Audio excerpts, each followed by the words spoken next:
Sponsored by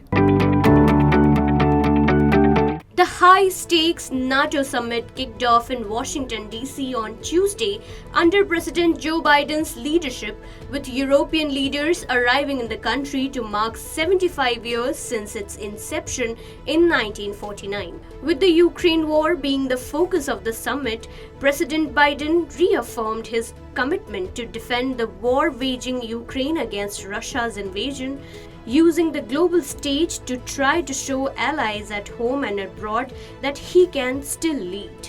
And we know Putin won't stop at Ukraine, but make no mistake, Ukraine can and will stop Putin.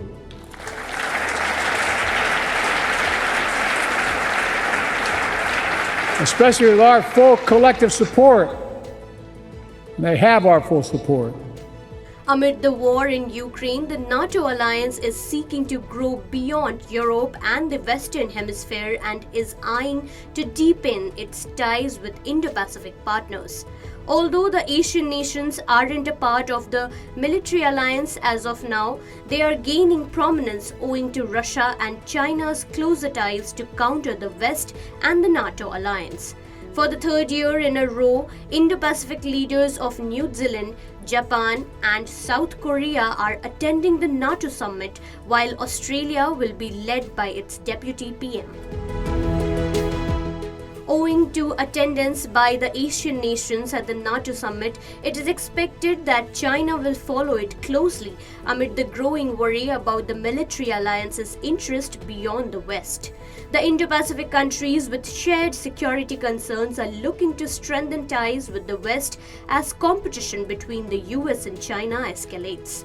Meanwhile, on Monday, Beijing slammed reports that NATO and its Indo-Pacific partners would release a document laying out their ability to respond jointly to threats from Chinese cyber attacks and disinformations.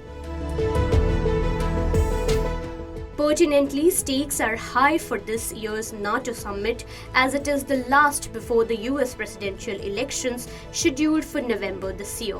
It is because Republican candidate and former US President Donald Trump is expected to return as president, and the alliance is navigating how it would tackle the return of Trump, who has frequently criticized the alliance.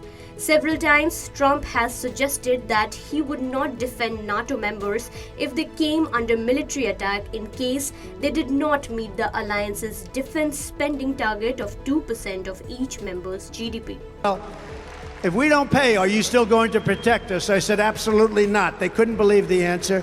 And everybody, you never saw more money pour in to Secretary General Stoltenberg. Well, I don't know if he is anymore, but he was my biggest fan. He said, all these presidents came in, they'd make a speech, they'd leave, and that was it. And they all owed money, and they wouldn't pay it. I came in, I made a speech, and I said, you got to pay up. Meanwhile, though the NATO members are marking the 75th anniversary of the alliance, key tasks in hand include enhancing allied defense and deterrence, supporting Ukraine's defense efforts, and reinforcing global partnership, particularly in the Indo-Pacific region. Also, the summit marks the last leadership of NATO's Secretary General Jens Stoltenberg as he passes on the baton to Mark Rutte, current Dutch PM. The NATO military alliance has been forced on one key goal: attack on one, attack on all.